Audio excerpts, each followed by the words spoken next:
The 5 Political and Geopolitical News of December 19, 2022.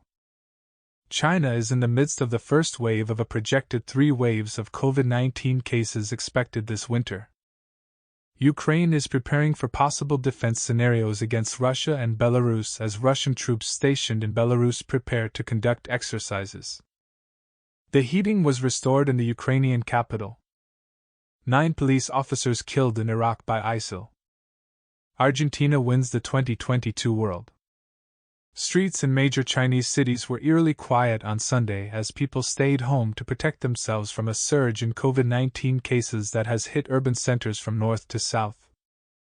China is in the first of an expected 3 waves of COVID cases this winter, according to the country's chief epidemiologist, Wu Zuinyu.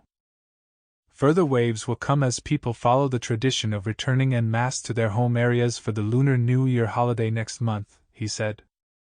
China has not reported any COVID deaths since December 7, when it abruptly ended most restrictions key to a zero COVID tolerance policy following unprecedented public protests. The strategy had been championed by President Xi Jinping. Ukraine is ready for all possible defense scenarios against Russia and its ally Belarus, according to President Volodymyr Zelensky. As Russia's Vladimir Putin heads to Belarus and Russian troops stationed there prepared to conduct exercises, officials in Kiev have warned for months that neighboring Belarus could join Russian forces and serve as a launching pad for a new attack to form a second front in the months-long war.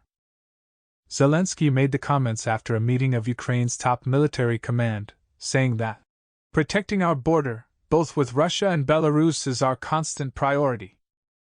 We are preparing for all possible defense scenarios." Putin is visiting Belarus for the first time in 3.5 years for a working visit with President Alexander Lukashenko. Heating has been fully restored to Kiev, Ukraine, after the latest Russian bombardment targeted water and power infrastructure, according to the city's mayor Vitaly Klitschko. Ukrainian officials said Russia fired more than 70 missiles on Friday in one of its heaviest barrages since the Kremlin's February 24 invasion, forcing emergency blackouts nationwide and cutting access to heat and water. As of late Saturday, a third of the city remained without power. However, Sergei Kovalenko, the chief executive of ISIL, which provides electricity for Kiev, said late on Saturday that access to power had been increasing with each hour. At least 9 federal police officers were killed in a bombing in north-central Iraq near the oil-rich city of Kirkuk on December 18. 2 other officers were critically injured. The bomb struck the policeman's convoy near the village of Safra, about 20 miles southwest of Kirkuk. The Islamic State of Iraq and the Levant said it had carried out the attack.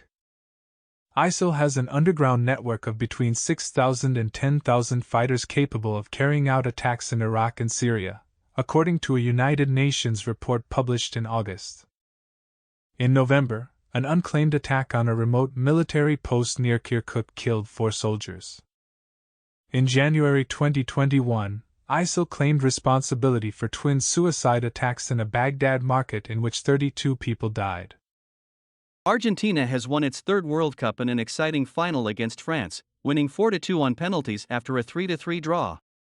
Argentina had looked to be cruising to victory after goals by Lionel Messi and Angel Di Maria in the first half, but France's Kylian Mbappé scored a hat-trick, including 2 penalties, to bring the holders back from 2-0 and 3-2 down and take the game to extra time.